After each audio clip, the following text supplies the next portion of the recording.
নমস্কার, আমি অর্পিতা। গপ্পকথা ইউটিউব চ্যানেলের আরও একটি পর্বে আপনাদের সবাইকে স্বাগত জানাই। আজ আপনাদের শোনাব শ্রদ্ধেয় তারাশঙ্কর বন্দ্যোপাধ্যায়ের লেখা একটি গল্প, না। 8 বছর পূর্বে ঘটিয়াছিল যে হত্যাকাণ্ড, তাহারই বিচার। নৃশংস হত্যাকাণ্ড। দীর্ঘ 8 বছর পরে দায়রা আদালতে তাহারই বিচার হইতেছে। আগামীকাল নিহত কালীনাথের স্ত্রী ব্রজরানীর সাক্ষ্য গৃহীত হইবে। ব্রজরানী সন্ধ্যার অন্ধকারে ঘরের মধ্যে ধ্যান স্থিমিতার মতো বসিয়াছিল। হরদাসবাবু কোর্ট হইতে ফিরিয়া একেবারে সেই ঘরে প্রবেশ করিলেন। এই যে ব্রজ। ব্রজ মুখে কোনো উত্তর দিল না। জিজ্ঞাসু দৃষ্টিতে দাদার মুখের দিকে চাহিল মাত্র। হরদাসবাবু বলিলেন, কাল তোর সাক্ষীর দিন, মনকে একটু শক্ত করে নে ভালো করে। আমি বরং কাল সকালে তোকে তোর প্রথম এজাহারটা ভালো করে শুনিয়ে দেব। হরদাস আর কোনো কথা না বলিয়া চলিয়া গেলেন। ভালো করিয়া শুনাইয়া দিবে, মনে করাইয়া দিবে? ব্রজরানী দীর্ঘ নিঃশ্বাস ফেলিয়া এক বিচিত্র হাসি হাসিল। ঠোঁটের কোণে ক্ষীণ রেখায় পরিস্ফুট নিঃশব্দ হাসি। হাসির সঙ্গে সঙ্গে বড় বড় চোখ দুইটি স্তিমিত হইয়া আসিল। উত্তেজনাহীন স্থির হিমশীতল অঙ্গ প্রত্যঙ্গে বিচিত্র সে হাসি।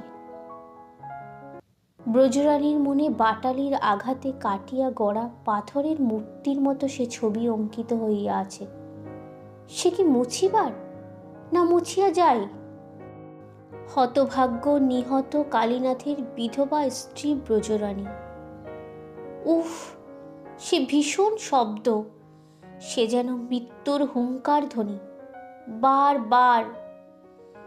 হাতটা প্রথম ভাঙিয়া গেল, তারপর আবার, তারপর আবার। বার বার রক্তাপ্লুত দেহে স্বামী তাহার লুটাইয়া পড়িল তাহার চোখের সম্মুখে। ব্রজরানী সে মূর্তি স্মরণ করিয়া আতঙ্কে শিহরিত হইয়া উঠিল। সভয়ে ঘর হইতে ছুটিয়া সে বাহির হইয়া নিচে নামিয়া গেল।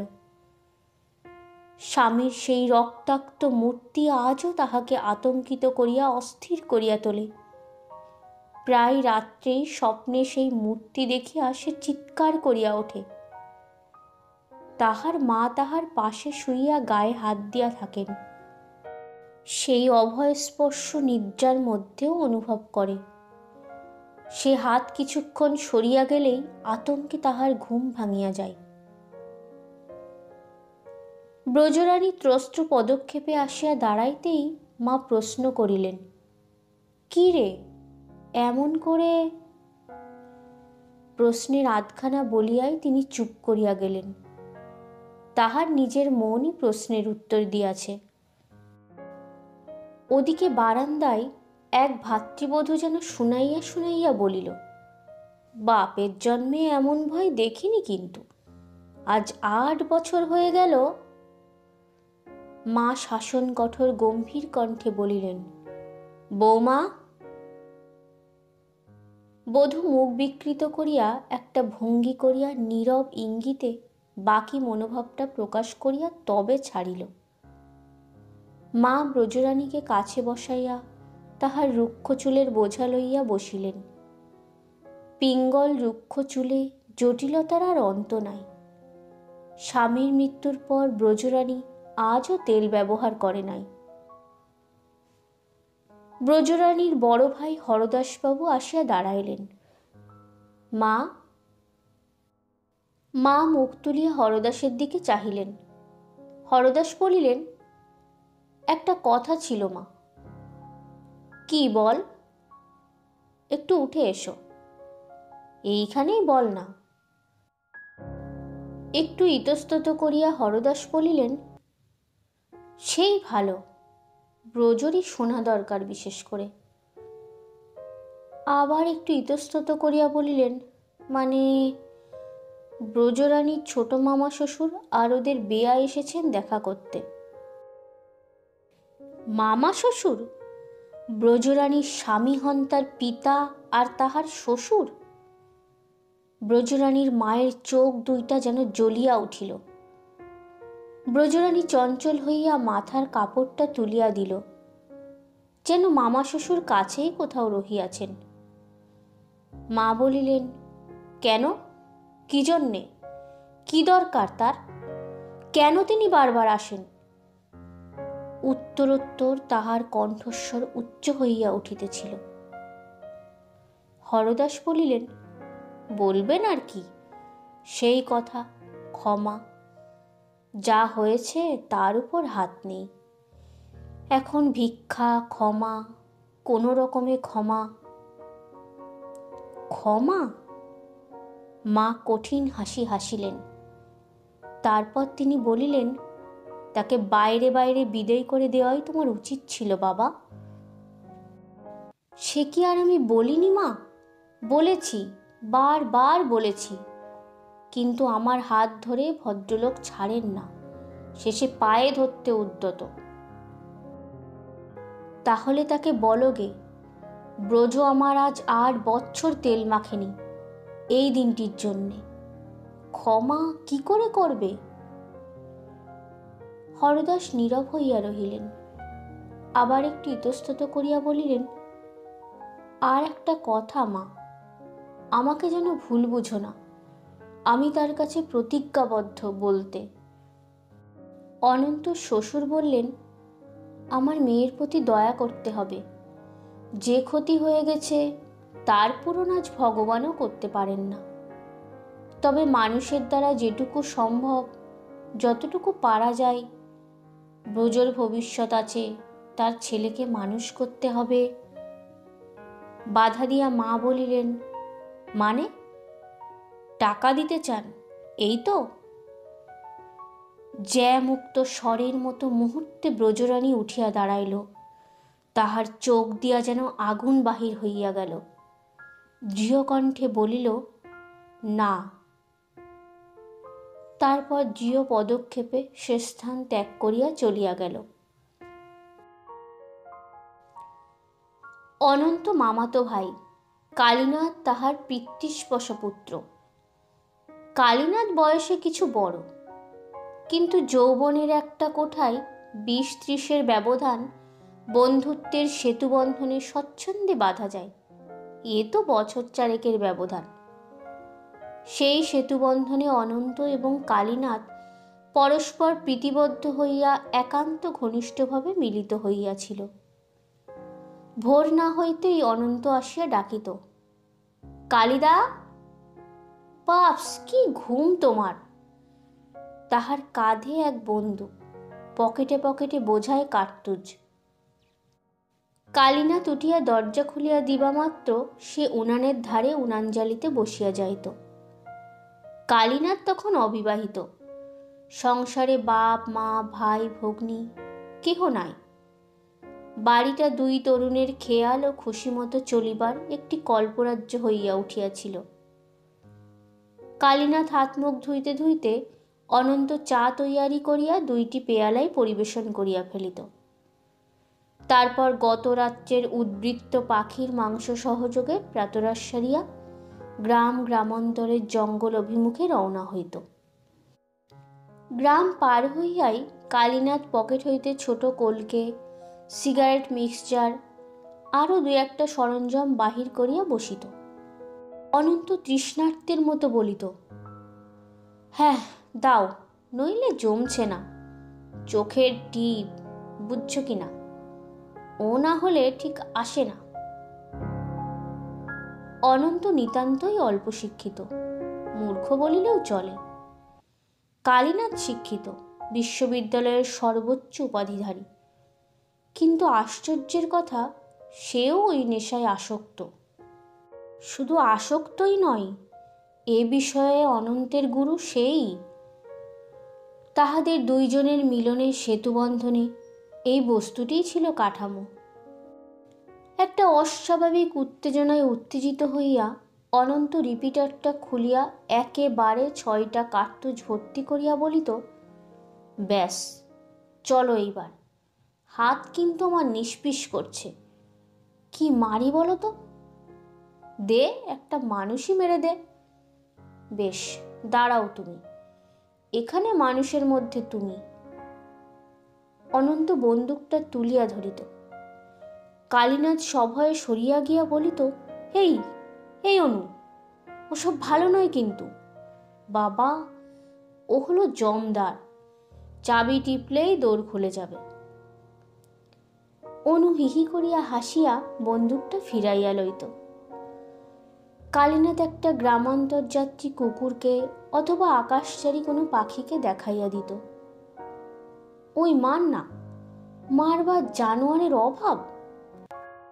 অনন্ত মুহূর্তে বন্দুকটা তুলিয়া ধরিত। প্রান্তরের অনভ্যস্ত আবেষ্টনীর মধ্যে অপরিচিত 2জন মানুষের হাতে লাঠির মতো অস্ত্রটাকে দেখিয়া ভীত কুকুরটার লেজ আপনি নত হইয়া আসিত। ভীত মৃদু শব্দ করিয়া সে ছুটিয়া পলাইত। কিন্তু অনন্তর লক্ষ্য অব্যর্থ। গতিশীল জীবটা কোনো না কোনো অঙ্গে আহত হইয়া আর্তনাদ করিয়া লুটাইয়া পড়িত। কখনো মরিত, কখনো মরিত না। না মরিলে কালীনাথ বলিত, দে, আমাকে দে তোর বন্দুকটা, বড় জানোয়ার, হাতের টিপ করে নিই।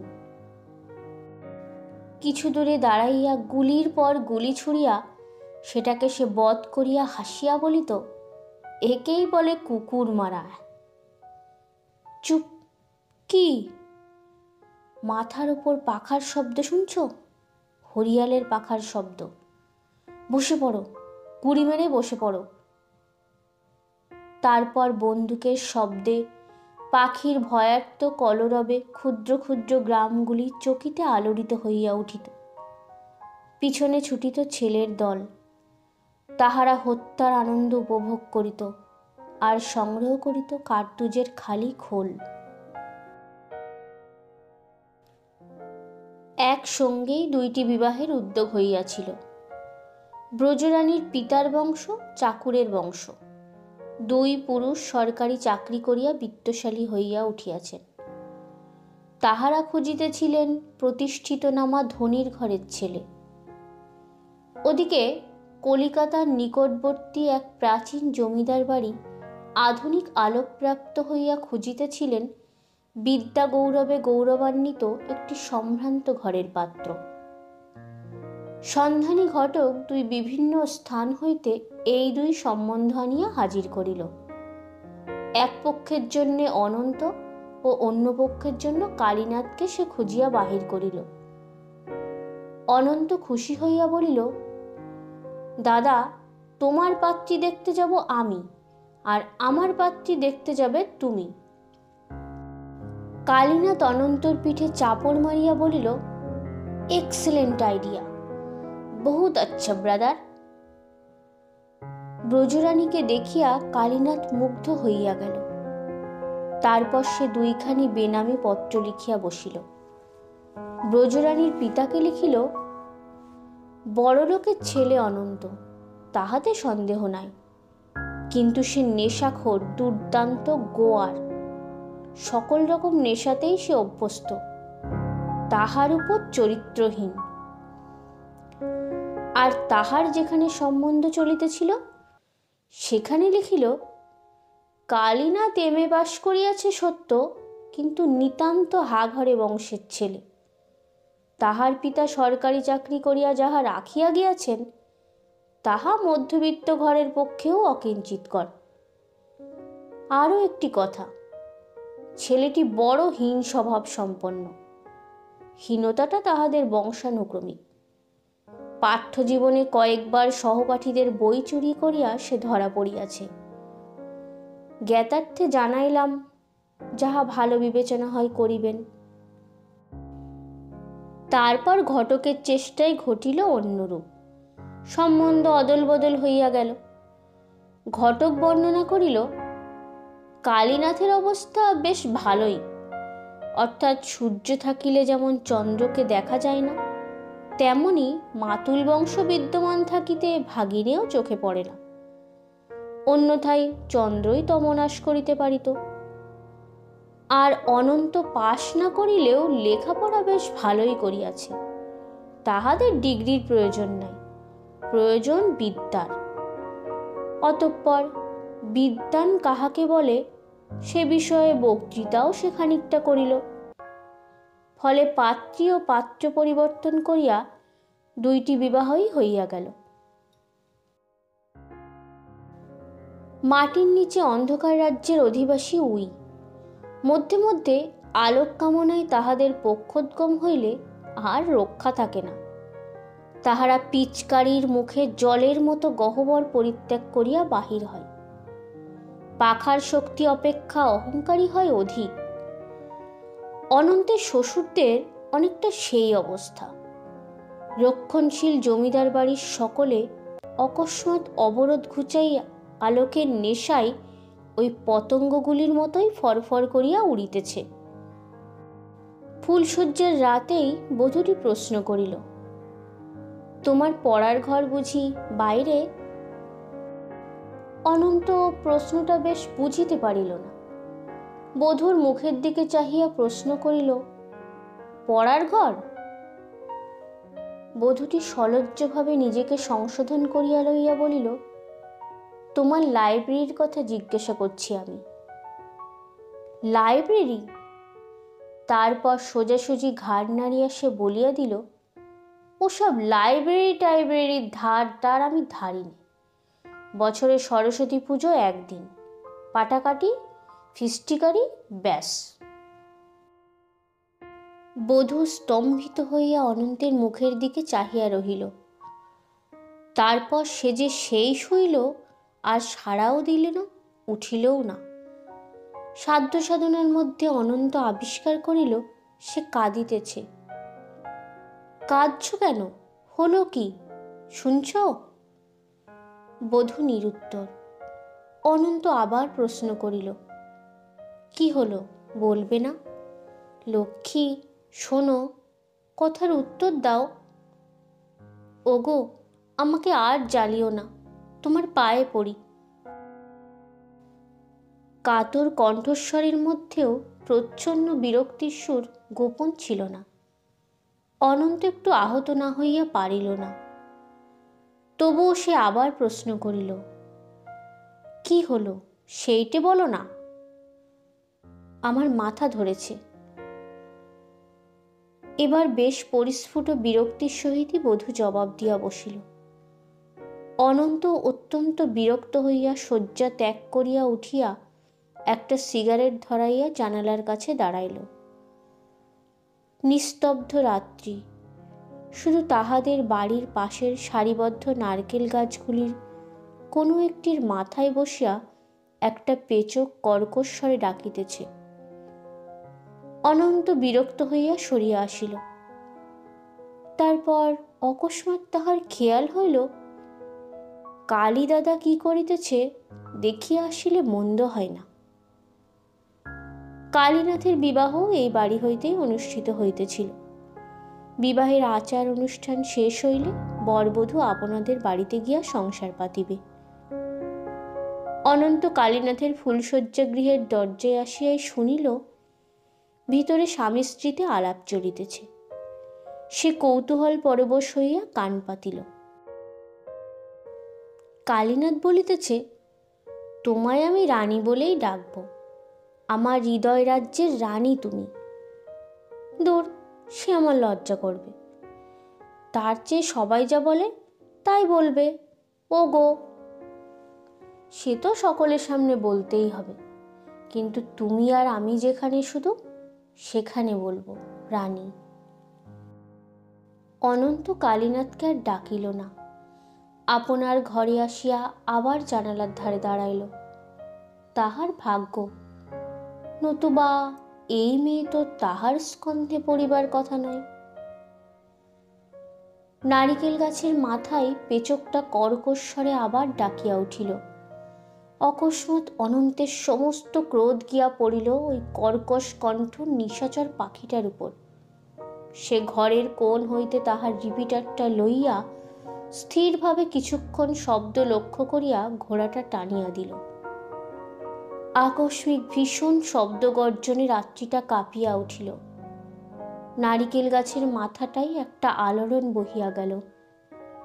কি একটা নিচে সশব্দে খসিয়াও পড়িল। পিত্রালয়ে আসিয়া বধূটির পুঞ্জিত ক্ষোভ ফাটিয়া পড়িল। তাহার মুখ দেখিয়াই মা একটা আশঙ্কা করিয়াছেন।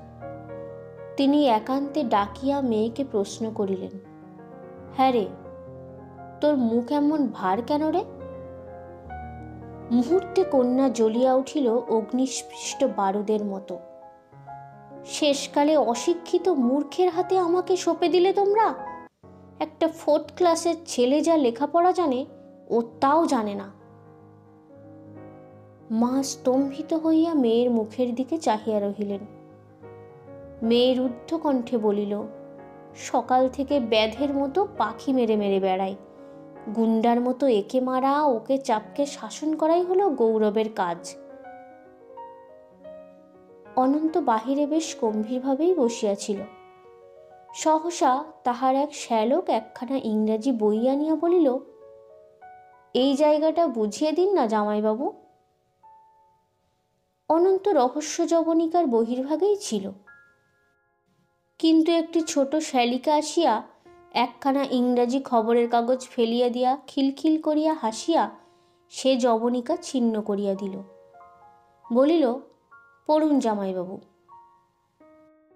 মুহূর্তে সমস্ত বিষয়টা অনন্ত চোখের সম্মুখে আলোকিত পৃথিবীর মতো পরিস্ফুট হইয়া পড়িল। মাথার মধ্যে ক্রোধ জ্বলিয়া উঠিল আগুনের শিখার মতো, কিন্তু কোনো উপায় ছিল না। সে নীরবে মাথা নিচু করিয়া বসিয়া রহিল।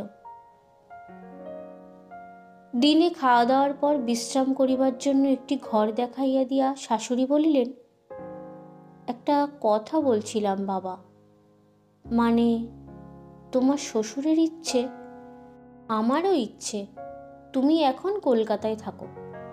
আমার বড় ছেলে থাকে কলকাতায়, বাসাও রয়েছে, সেখান থেকে পড়াশুনো করো।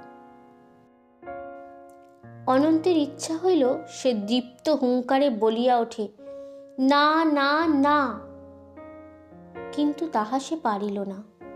চুপ করিয়া দৃষ্টি নত করিয়া বসিয়া রহিল। শাশুড়ি অনন্তর নীরবতায় সন্তুষ্ট হইয়াই চলিয়া গেলেন। হ্যাঁ না বলিলেও বলাইতে বিশেষ বেগ পাইতে হইবে না।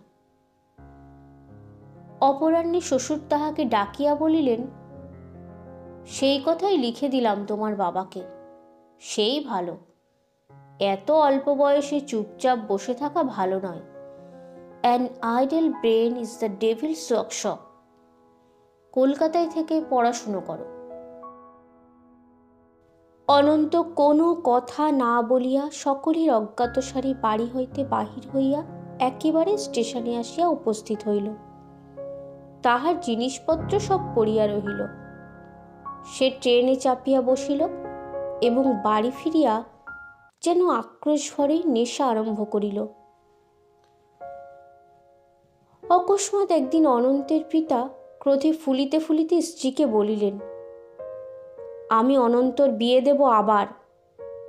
ছোট লোকের মেয়ে, মেয়ের বাপ হয়ে চিঠি লিখেছে দেখো না, আস্পর্ধা দেখো দেখি। লিখেছে, আমরা নাকি মূর্খ ছেলের বিবাহ দেবার জন্যে কালীনাথের নামে অপবাদ দিয়ে বেনামি চিঠি দিয়েছি। তুমি চিঠি লিখে দাও বেয়ানকে, মেয়ে যদি না পাঠিয়ে দেয় ছেলের বিয়ে দেব আমি। চিঠিখানা স্ত্রীর হাতে দিয়া তিনি ক্রোধ ভরেই বাহির হইয়া গেলেন। অনন্ত ছিল পাশের ঘরে, সমস্তই সে শুনিয়াছিল।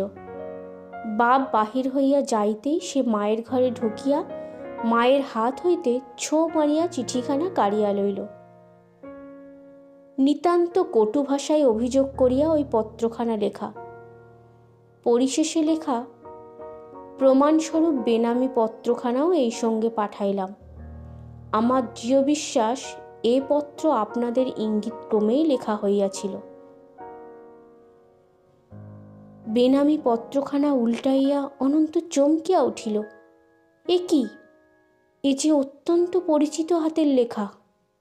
এ যে শ্বশুরের পত্রখানা মায়ের পায়ের কাছে ফেলিয়া দিয়া সে বেনামি পত্রখানা হাতে করিয়া বাহির হইয়া গেল। একেবারে কালীনাথের বাড়ি আসিয়া ডাকিল, কালিদা। কে? অনু? আয় আয়। অনন্ত আসিতেই ব্রজরানী ঘোমটা টানিয়া উঠিয়া গেল। অনন্ত লক্ষ্য করিল বাড়ির চারিদিক একটি লক্ষ্মীশ্রী সুপ্রসন্ন শৃঙ্খলা ও পরিচ্ছন্নতায় যেন উছলিয়া পড়িতেছে। কালীনাথ বলিল, আর তুই আসিসই না? এলে খুশি হও কি না সত্যি বলো দেখি। হাহা করিয়া হাসিয়া কালীনাথ সে কথার উত্তরটা দিলই না। অনন্ত প্রশ্ন করিল, বউ খুব ভালো হয়েছে না? অকপট প্রসন্ন মুখে কালীনাথ বলিল, রানীর গুণ এক মুখে বলে শেষ করতে পারবো না অনু। দেখছিস না আমার ঘরদোরের অবস্থা। তুইও বউকে এইবার নিয়ে আয়, বুঝলি? অনন্ত চুপ করিয়া রহিল। কালীনাথ বলিল, তারপর হঠাৎ কি মনে করে এমন অসময়ে এলি বলতো? অনন্ত বেনামি চিঠিখানা কালীনাথের হাতে দিয়া বলিল, চিঠিখানা দেখাতে এসেছি তোমাকে। দেখাতে কেন, দিতেই এসেছি। চিঠিখানা তুমি রাখো, আমার শ্বশুর পাঠিয়েছেন বাবার কাছে। কালীনাথের মুখ মুহূর্তে বিবর্ণ হইয়া গেল। অনন্ত আর অপেক্ষা করিল না, উঠিয়া বাহির হইয়া আসিল। কিন্তু দরজা হইতে বাহির হইবার মুখেই পিছন হইতে কে ডাকিল, ঠাকুরপো। অনন্ত পিছন ফিরিয়া দেখিল ব্রজরানী জলখাবারের থালা হাতে তাহাকে ডাকিতেছে। অনন্তের আর যা হইল না, সে ফিরিল। বৌদির হাতের খাবার তো ফেলে যাওয়া যেতে পারে না, কি বলো কালিদা? বৌদি আমার স্বর্গের দেবী, তার হাতের জিনিস এ যে অমৃত। কালীনাথ শুষ্ক হাসি হাসিয়া বলিল, নিশ্চয়ই। নিতান্ত অপ্রত্যাশিতভাবেই অনন্তের স্ত্রী একদিন আসিয়া উপস্থিত হইল। অনন্তের পিতা চরমপত্রই পাঠাইয়াছিলেন। সেই পত্রের ফলে আলোকপ্রাপ্ত হইয়াও বধূর পিতা আর থাকিতে পারিলেন না। তিনি স্বয়ং উদ্যোগী হইয়া মেয়েকে পাঠাইয়া দিলেন। ফুটবল টিম লইয়া অনন্তের সেদিন ম্যাচ খেলিতে যাইবার কথা। সকালবেলাতেই বধূকে এমন অযাচিতভাবে আসিতে দেখিয়া মনটা তাহার উল্লাসে ভরিয়া উঠিল। সে স্থির করিল সে আজ আর যাইবে না। কিন্তু সেই টিমের সর্বশ্রেষ্ঠ হাফব্যাক, তাহার উপর সেই ক্যাপ্টেন। মনটা তাহার খুঁতখুত করিতে লাগিল। অবশেষে ভাবিয়া চিন্তিয়া স্থির করিল খেলা শেষ হওয়ার পরেই সে ট্যাক্সি করিয়া ফিরিয়া আসিবে। 30 মাইল রাস্তা বই তো নয়। ট্যাক্সি না পাওয়া গেলে বাইসাইকেল আছে। রাত্রির অন্ধকারকে সে ভয় করে না। সে পুলকিত চিত্তে বাড়ির ভিতর আপনার শয়নকক্ষে গিয়া উঠিল। বধূটি পিছন ফিরিয়া কি যেন করিতেছিল। অনন্ত সন্তর্পিত পদক্ষেপে আসিয়া তাহাকে আলিঙ্গনে আবদ্ধ করিল। চকিত হইয়াই মুখ তুলিয়া অনন্তকে দেখিয়া সে সবলে আপনাকে মুক্ত করিবার চেষ্টা করিয়া বলিল, ছাড়ো। হাসিয়া অনন্ত বলিল, এত রাগ কেন? রাগ নয়, ছাড়ো তুমি। রীতিমতো রাগ। কিন্তু আমি তো আবার বিয়ে করব লিখিনি, বাবা লিখেছিলেন বিয়ে দেব। ছাড়ো বলছি, ছাড়ো, নইলে আমি চিৎকার করব বলছি। অনন্ত স্ত্রীকে মুক্ত করিয়া দিয়া বলিল, কিন্তু তোমার এমন ব্যবহার কেন? বধূ সে কথার কোনো উত্তর দিল না। ক্রুদ্ধ নেত্রে স্বামীর মুখের দিকেই শুধু চাহিয়া রহিল। অনন্ত আবার বলিল, ওই তো কালীদাদার বউ, তার ব্যবহার দেখে এসো। স্বামীকে সে কত ভক্তি। মুখের কথা কাড়িয়া লইয়া বধূ বলিয়া উঠিল, কার সঙ্গে নিজেকে তুমি তুলনা করছো? শিবে আর বাদরে, সে বিদ্বান। অনন্ত আর দাঁড়াইল না, হন হন করিয়া বাহির হইয়া চলিয়া গেল। একেবারে আস্তাবলে গিয়া ডাকিল, নেত্য। নিত্য সহিস কয়েকজন বন্ধু বান্ধব জুটাইয়া গোপনে চোলাই করা মদ খাইতেছিল। অসহিষ্ণু অনন্ত একেবারে দরজা ঠেলিয়া খুলিয়া বলিল, হান্টার কই? হান্টার গাছটা লইয়া চলিয়া যাইতে সে আবার ফিরিল, দেখি রে। নিত্য বুঝিতে না পারিয়া বলিল, আগে ওই বোতলটা। বলিয়া নিজেই অগ্রসর হইয়া বোতলটা তুলিয়া লইয়া খানিকটা গিলিয়া ফেলিল। নির্জলা হলাহল বুকের মধ্যে অগ্নি শিখার মতো জ্বালা ধরাইয়া দিল। মাথার মধ্যে ক্রোধ হু হু করিয়া জ্বলিয়া উঠিল।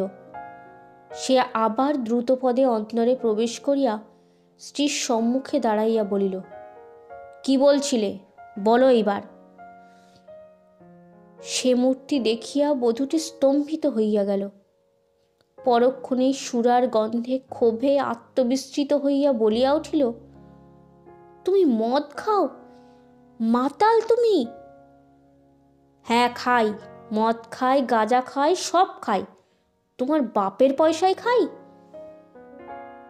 আত্মবিস্মৃতা বধূ বর্ধিত তরে ক্ষোভে বলিয়া ফেলিল, মাতাল, মুখ খুব বেরো। কথা তাহার অসমাপ্তই থাকিয়া গেল। হান্টারের আঘাতে তীব্র যন্ত্রণায় অস্থির হইয়া সে চিৎকার করিয়া উঠিল। হান্টারের পাকানো কষাখানির তীক্ষ্ণ আঘাতে বাহুমূল হইতে সমস্ত হাতখানা দীর্ঘ রেখায় কাটিয়া গিয়াছে। অনন্ত হান্টার হাতে করিয়াই তরতর করিয়া নামিয়া গেল। ফুটবল টিম লইয়া যাত্রার পথে ক্ষুধা অনুভব করিয়া সে আসিয়া উঠিল কালীনাথের বাড়ি। কালিদা। কালীনাথও বাহির হইতেছিল। সে বলিল, এই যে আমি যে যাচ্ছিলাম তোর কাছে। অনন্ত বলিল, সেসব পরে শুনব। বৌদি কই? বৌদি? তোমার বৌদির হুকুমেই যাচ্ছিলাম। তার ব্রত আছে, তোমায় তার ব্রাহ্মণ করেছে। সে হবে, কিন্তু এখন কিছু খেতে দাও তো বৌদি। ব্রজরানী অদূরে আসিয়াই দাঁড়াইয়াছিল।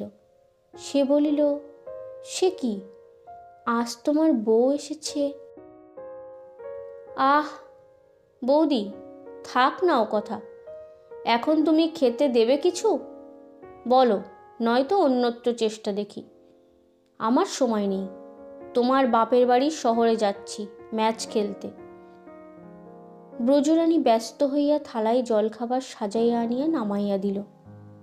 কালীনাথ প্রশ্ন করিল, ফিরবি কবে? পরশু যে তোর বৌদির ব্রত।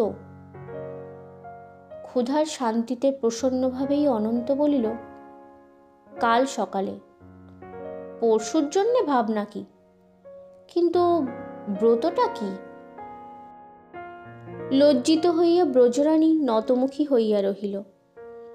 উত্তর দিল কালীনাথ, অবৈধব্য ব্রত, অর্থাৎ আমার আগে মরবার পাসপোর্টের ব্যবস্থা করছেন, আর কি।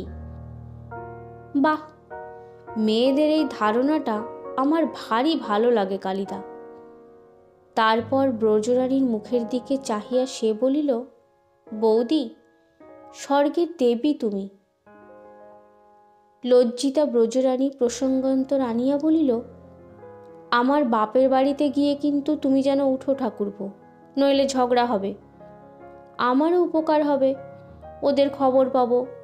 কদিন খবর পাইনি। ম্যাচ জিতিয়াও অনন্তের মনটা ভালো ছিল না। প্রভাতের সেই তিক্ত স্মৃতি তাহার মনকে অহরহ পীড়া দিতেছিল। সে অবসন্নভাবেই ব্রজরানীর পিত্তালয়ের বাহিরের ঘরে নির্জীবের মতো শুইয়াছিল। ব্রজরানীর অনুরোধ মতো সে এইখানেই আতিথ্য স্বীকার করিয়াছে। দলের সকলে দারুণ আপত্তি করিয়াছিল। না না, সে হবে না ভাই, জিতলাম ম্যাচ, সমস্ত রাত আজ হই হই করব, ফুর্তি করব। তুমি ক্যাপ্টেন, তুমি না থাকলে চলে? সবিনয়ে হাত জোর করিয়া অনন্ত বলিয়াছিল, সে হয় না ভাই, আমি কথা দিয়ে এসেছি বৌদিকে। বেশ, তবে একটু খেয়ে যাও। তাহারা বোতল গ্লাস বাহির করিয়া বসিল। কিন্তু জিভ কাটিয়া অনন্ত বলিল, ছি, তাই হয়? কুটুম্ব লোক। বারবার অনন্তর চোখ ভরিয়া জল আসিতেছিল। মনটা যেন উদাস হইয়া গিয়াছে। ব্রজরানীর মা ঘরে প্রবেশ করিয়া বলিলেন, ব্রজ আমার ভালো আছে বাবা? তাড়াতাড়ি অনন্ত উঠিয়া তাহাকে প্রণাম করিয়া বলিল, হ্যাঁ মা উমা, বৌদি ভালোই আছে। ব্রজ আমার সুখ্যাতি নিয়েছে তো বাবা? তোমাদের যত্ন আত্তি করে তো? উচ্ছ্বসিত হইয়া অনন্ত বলিল, এ যুগে এমন মেয়ে হয় না মাইমা। সতী সাবিত্রী বইয়ে পড়েছি, বৌদির মধ্যে চোখে দেখলাম। ব্রজরানীর মা পরম তৃপ্ত হইয়া বলিলেন, বেঁচে থাকো বাবা, দীর্ঘায়ু হও। তোমরা নিজেরা ভালো, তাই সেই দৃষ্টান্তে ব্রজ আমার ভালো হতে পেরেছে। অতঃপর বেয়াই বেয়ানদের প্রণাম জানাইতে অনুরোধ করিয়া তিনি বিদায় লইলেন। কিছুক্ষণ পর আবার তিনি একটা বাটিতে দুধ লইয়া প্রবেশ করিয়া ডাকিলেন, বাবা। অনন্তর মন তখন আপনার শ্বশুরবাড়ির সহিত এই বাড়িটার তুলনা করিতে ব্যস্ত ছিল। সে কোনো সাড়া দিল না, ভালো লাগিল না তাহার। ব্রজরানীর মা তাহার নিস্তব্ধতা দেখিয়া আপন মনে বলিল, খেলাধুলা করে নিথরে ঘুমিয়ে পড়েছে বাবা।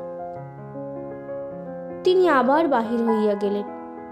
বাড়ির ভিতরে হরদাস প্রশ্ন করিলেন, ঘুমিয়ে পড়েছে বুঝি? হ্যাঁ, ক্লান্ত হয়ে ঘুমুচ্ছে। আর ডাকলাম না। ওফ, খুব খেলেছে ছোকরা, ভালো ছেলে, স্বাস্থ্যও ভালো, বেশ ছেলে। মা বলিলেন, ভারী মিষ্টি কথা, ব্রজর কথা বলতে একেবারে পঞ্চমুখ, ভালো বংশের ছেলে। সেই চিঠিটা কিন্তু তাহলে কেউ হিংসে করে লিখেছিল। মাতাল, নেশাখোর, চরিত্রহীন, গোয়ার, দেখে তো মনে হয় না। তুই হাসছিস যে? হাসছি কেন, তাই তো জিজ্ঞেস করছি। সে চিঠিখানা কিন্তু কালীনাথের হাতের লেখা। কালীনাথের এখনকার চিঠির লেখার সঙ্গে সে চিঠি মিলিয়ে দেখেছি আমি। ব্রজকে ও দেখতে এসেছিল তো, খুব পছন্দ হওয়ায় এই কাণ্ড সে করেছিল। তা ব্রজর আমার তপস্যা ভালো। কালীনাথ আমার রূপে গুণে জামাইয়ের মতো জামাই, ব্রজ বলতে পাগল। অনন্তর মাথার ভিতরটা ঝা ঝা করিয়া উঠিল। শেষ রাত্রে উত্তপ্ত মস্তিষ্কে সে স্থির করিল, না, সে পড়াশোনাই করিবে। জীবনে প্রশংসা, শান্তি এ তাহার চাই। তাহার জন্য তপস্যার প্রয়োজন হয়, সে তপস্যাই করিবে। সর্বান্তঃকরণে সে কালীনাথকে মার্জনা করিল। ব্রজরানীকে বারবার মনে মনে আশীর্বাদ করিল, তুমি চির সুখী হও, চিরায়ুষ্মতী হও। বাড়িতে আসিয়াই কিন্তু তাহার সব গোলমাল হইয়া গেল। দারুণ ক্রোধে তাহার পিতা বলিলেন, তোর মুখ দেখতে চাই না আমি, তুই আমাদের বংশের কলঙ্ক। তোর থেকে এত বড় বাড়ির মান গেল, মর্যাদা গেল, তুই মরলি না কেন? কালই অনন্তের বধূ যে লোকের সঙ্গে আসিয়াছিল, সেই লোকের সঙ্গেই পিত্রালয়ে চলিয়া গিয়াছে। অনুনয় উপরোধ সমস্ত উপেক্ষা করিয়া শেষ পর্যন্ত পুলিশের সাহায্য লইতে উদ্যত হইলে এ পক্ষ নীরবে পথ মুক্ত করিয়া সরিয়া দাঁড়াইতে বাধ্য হইয়াছিলেন। বধূটি যে কটু কথাগুলো বলিয়া গিয়াছে, তাহার তীক্ষ্ণতায় মর্মাহত অনন্ত জননীর চোখের জল এখনো শুকায় নাই। অনন্ত সব গোলমাল হইয়া যাইতেছিল। তবুও সে অত্যন্ত দৃঢ়তার সহিত বলিল, আমি চললাম। কোথায়? শ্বশুর বাড়ি। মা আর্তস্বরে বলিলেন, না না। ভয় নেই মা, আমি শ্বশুরের পায়ে ধরে ক্ষমা চাইব। সে বাহির হইয়া চলিয়া গেল, সেই বস্ত্রে, সেই অভুক্ত অবস্থায়। মা পিছন পিছন আসিয়াও পিছন ডাকার অমঙ্গলের ভয়ে আর ডাকিতে পারিলেন না। শ্বশুরবাড়িতে আসিয়াই সে সত্য সত্যই শ্বশুরের পা দুইটি জড়াইয়া ধরিল। শ্বশুর মুহূর্তে পা দুইটা টানিয়া লইয়া দ্রুত গতিতে স্থান ত্যাগ করিয়া চলিয়া গেলেন। অনন্ত স্তব্ধ হইয়া দাঁড়াইয়া রহিল।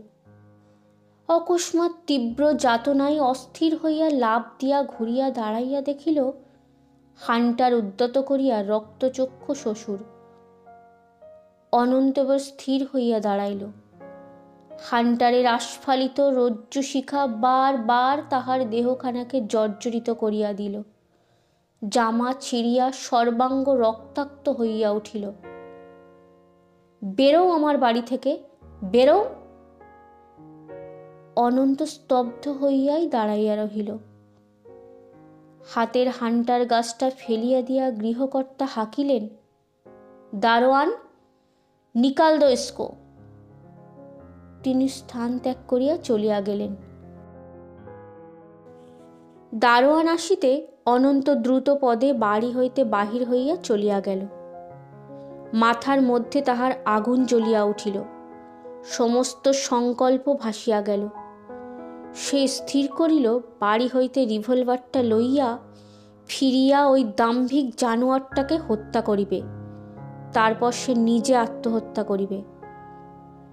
বাড়ির স্টেশনে নামিয়া দেখিল তাহাদের লোকজন পালকি লইয়া অপেক্ষা করিতেছে। বধূ লইয়াই সে ফিরিবে এমন প্রত্যাশাই সকলে করিয়াছিল। বাড়ির সরকার অগ্রসর হইয়া আসিয়া বলিল, বৌমা আসেননি? এ কি ছোটবাবু, সর্বাঙ্গে? সরকার শিহরিয়া উঠিল। অনন্ত দ্রুত স্টেশন ত্যাগ করিয়া মাঠের রাস্তায় নামিয়া পড়িল। সকলের অলক্ষিতে একটা অব্যবহার্য সিঁড়ি দিয়া সে উপরে আসিয়া উঠিল। রিভলভারটা কোথায়? মুহূর্তে অব্যবস্থিত চিত্তে তাহার খেয়াল হইল, শ্বশুরকে হত্যা করিয়া কি হইবে? কন্যার বৈধব্যের যাতনা ভোগ করিবে কে? বার বার তাহার মন বলিল, সেই ভালো। সে আপনার পরম প্রিয় রিপিটারটা তুলিয়া লইল। খুলিয়া দেখিল কয়টা কার্তুজ ভরাই আছে। ঘরে? এই ঘরে? না, একবার কোনো ক্রমে ব্যর্থ হইলে তখন আর উপায় থাকিবে না। কোনো নির্জন প্রান্তরে। আত্মহত্যার সংকল্প লইয়া রিপিটারটা হাতে করিয়াই অলক্ষিতে সে আবার বাহির হইয়া পড়িল। বিহবলের মতো কোন দিকে কোন পথে সে চলিয়াছিল খেয়াল ছিল না। অনু, অনু! কালীনাথের বাড়ির জানালায় অনন্তর প্রতীক্ষায় ব্রতচারিণী ব্রজরানী দাঁড়াইয়াছিল। কালীনাথ জল খাইতে বসিয়াছে, জল খাইয়াই অনন্তকে সে ডাকিয়া আনিবে। ওপাশে ব্রতের আয়োজন সাজানো। ব্রজরানীর চোখে পড়িল অনন্ত বন্দুক হাতে চলিয়াছে। সে বলিল, ওগো, অনু ঠাকুরপো পথ দিয়া যাচ্ছে। কালীনাথ ডাকিল, অনু, অনু! কে? কালীনাথ?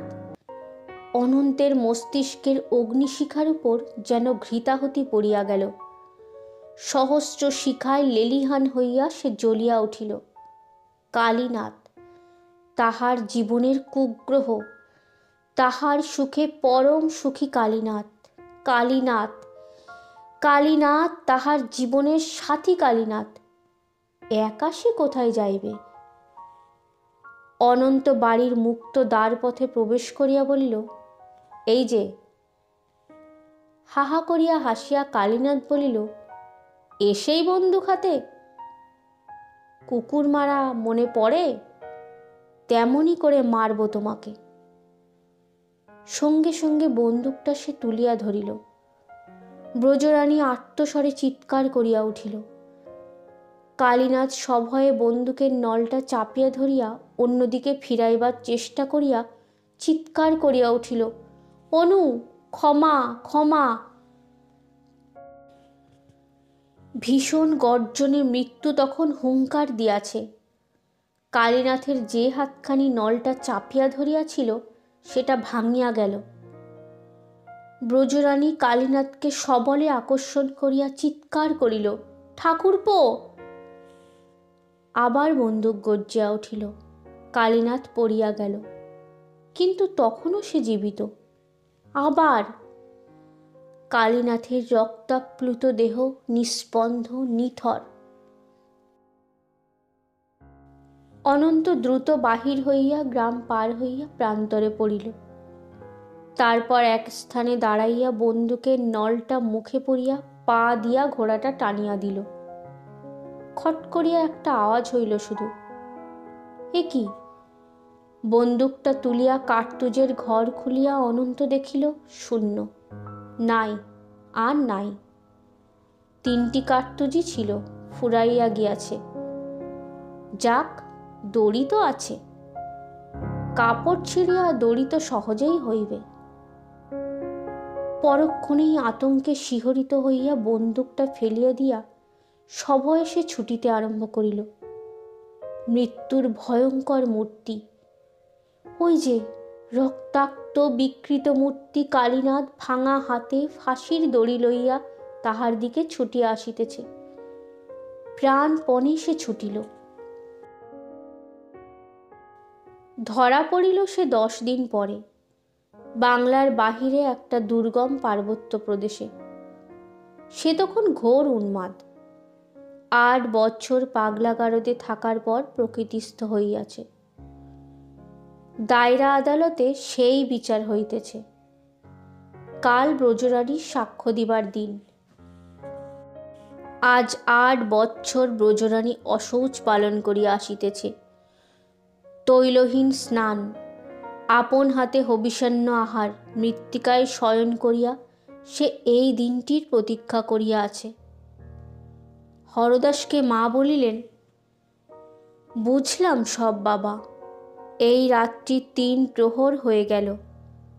একে একে অনন্তর মা, বউ সকলে এলেন, কিন্তু উপায় কই? সে তো কথা শুনলে না। দেখে আয়।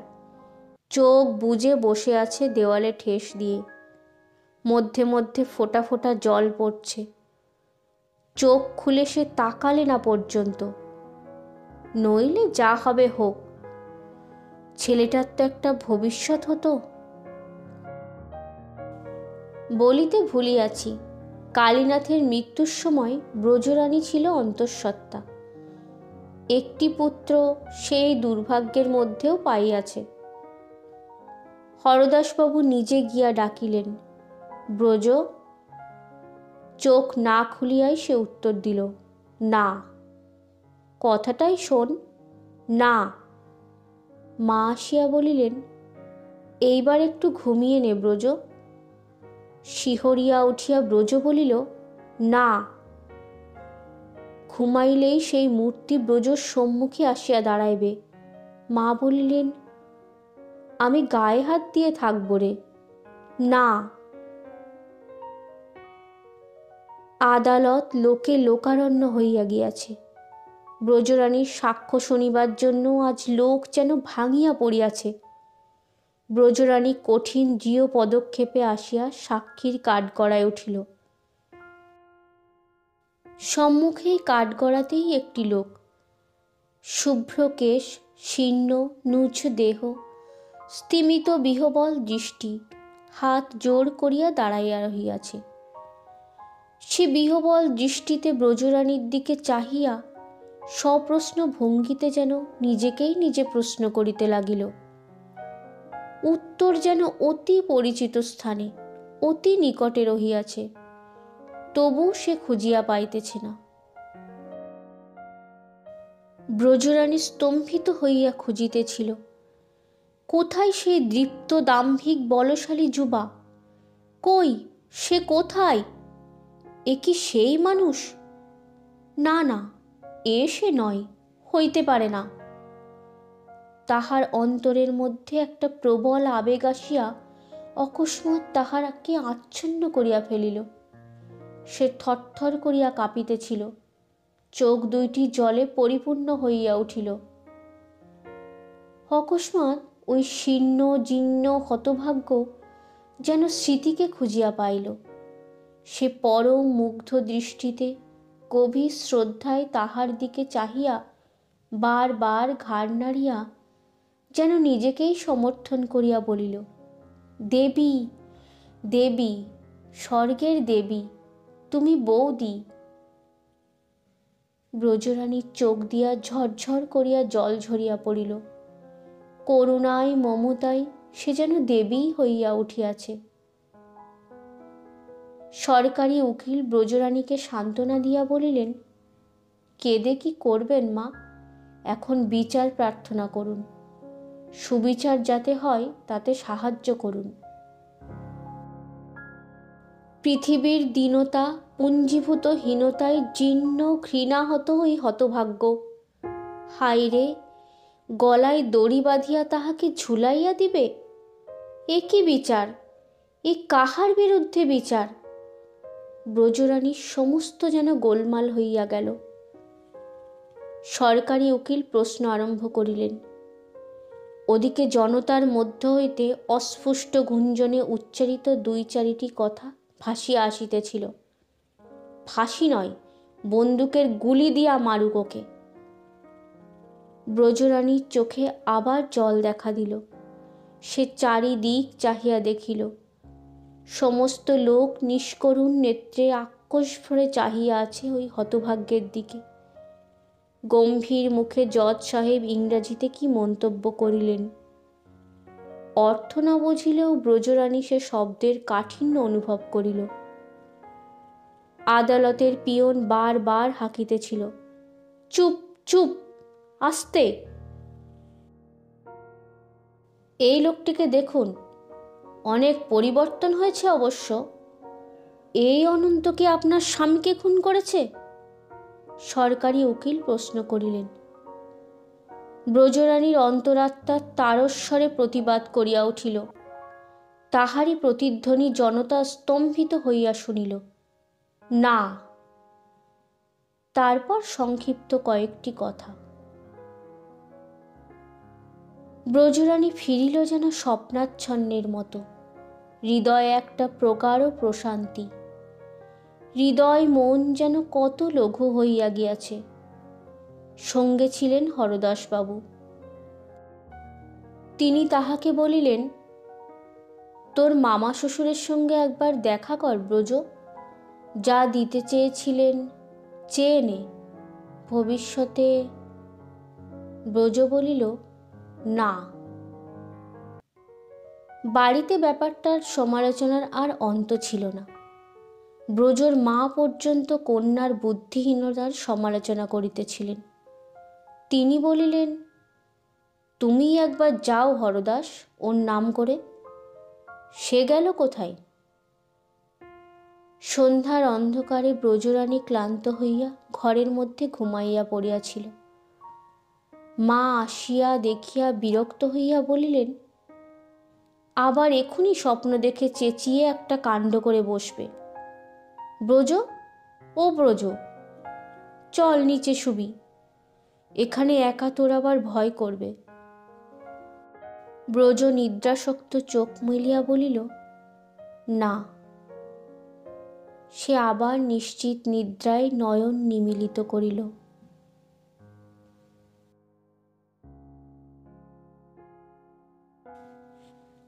শেষ হলো আমাদের আজকের গল্প। গল্পটি যদি আপনাদের ভালো লেগে থাকে তাহলে লাইক ও শেয়ার করে দেবেন। আরও নতুন নতুন গল্পের নোটিফিকেশন সবার আগে পেতে চ্যানেলটি সাবস্ক্রাইব করে রাখবেন। কোনো ভুল ত্রুটি বা ভালো লাগা কমেন্ট করে জানাতে পারেন। আজ তাহলে আসি, ফিরে আসছি পরবর্তী পর্বে নতুন কোনো গল্প নিয়ে। আপনারা ভালো থাকবেন, সুস্থ থাকবেন।